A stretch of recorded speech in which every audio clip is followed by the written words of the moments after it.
Welcome to shops of blessing. దేవుని కృపలో భద్రపరచబడి నూతన దినములో ప్రవేశించాం. ఈనాటి దేవుని వాగ్దానం. లోకములో మీకు శ్రమ కలుగును, అయినను ధైర్యము తెచ్చుకొనుడి. In this world you will have trouble, but take heart. Yohanu సువార్త 16వ అధ్యాయం 33వ వచనం. Praise God. ఈ నూతన దినములు దేవుడు మీ కొరకు సిద్ధపరిచిన ప్రతి దీవెన ఆకాశపు వాకిళ్ళు విప్పి మీ మీద కురుమరించునుగాక. మరి యొక్క నూతన దినాన్ని ఆరంభిస్తున్న నేపథ్యములో ప్రేమ కలిగిన వాగ్దానము ద్వారా దేవుడు మనల్ని దర్శిస్తూ ఉన్నాడు. మన జీవిత ప్రయాణములో ఎవరైనా సరే ఓటమి రుచి చూసినప్పుడే గెలుపు యొక్క నిజమైన ఆనందాన్ని ఆస్వాదించగలం. కష్టం అంటే ఏంటో ఎలా ఉంటుందో తెలిస్తేనే సుఖము విలువ తెలుస్తుంది మన జీవితంలో.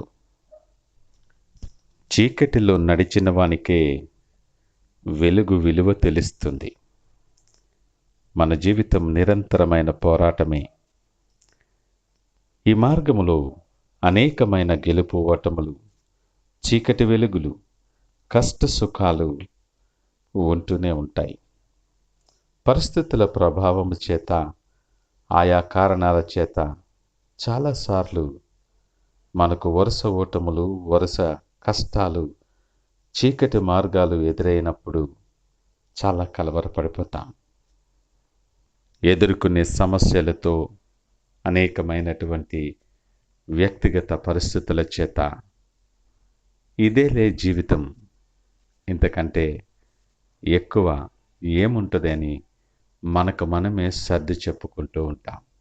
కానీ ఎంతో సర్ది చెప్పుకున్నా కూడా వాస్తవాలు విరుద్ధముగా ఉంటాయి.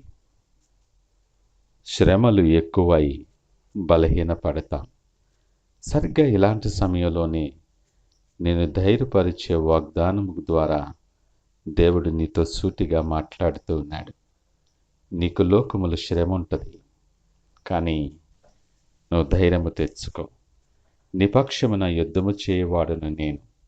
నువ్వేమి చేయక్కర్లా, ఊరకే నిలుచుండి నేనిచ్చిన రక్షణను మాత్రమే చూస్తూ నువ్వు నిలుచోమని దేవుడు మాట్లాడుతున్నాడు. యేసయ్యను నమ్మితే శ్రమలు, బాధలు ఉండవని కాదు, కానీ శ్రమలో కూడా ఆయన తోడుగా ఉంటాడు. నిన్ను నడిపించేవాడు, నీ చేయి పట్టుకొని నిన్ను పిలిచి సిద్ధపరిచిన మార్గాల్లో నిన్ను తోడుకొని పోయేవాడు. నీకు ఆదరణకర్తగా, నడిపించే నావికునిగా నిన్ను చేయి పట్టి అతడు నడిపిస్తాడు. నీ పరిస్థితులు ఏవైనా కావచ్చు, అవి ఎలాంటివైనా కావచ్చు, ఎలాంటి శ్రమలో నువ్వు నిలుచుని ఉండొచ్చు. దేవుడు అంటున్నాడు, ఈ లోకం నీకు శ్రమలు కలుగు చేస్తూ ఉంది. ఆయన ఆ లోకాన్ని జయించాడు. ధైర్యము తెచ్చుకో. నిన్ను విడిచిపెట్టడు, నిన్ను ఆయన మర్చిపోలేదు కూడా.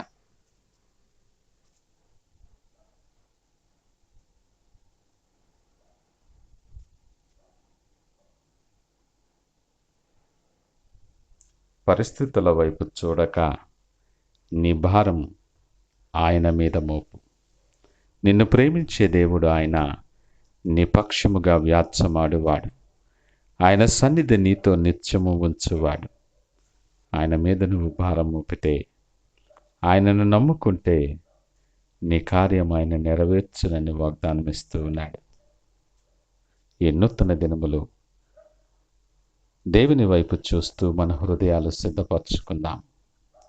శ్రమలలో పడి దేవుని నిర్లక్ష్యం చేయకుండా వాటి వెనుక రాబోయే ఆశీర్వాదాల కొరకు హృదయాలు సిద్ధపరచుకుందాం. ప్రార్థన చేసుకుందాం.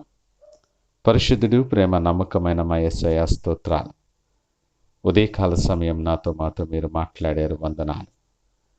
లోకములో మాకు శ్రమ కలిగినప్పటికీ విడువని ఎడబాయని దేవా, మీకు వందనాలు, స్తోత్రాలు. నీ కృపలో నిలిచి ఉండి మీ కొరకు ప్రయోజనకరమైన పాత్రలుగా వాడబడి అనేక మందికి దీవెనకరముగా నిలిచే పర్యంతం యేసు పరిశుద్ధ నామమున అడిగి వేడుకొంచున్నాము తండ్రి. ఆమేన్. God bless you.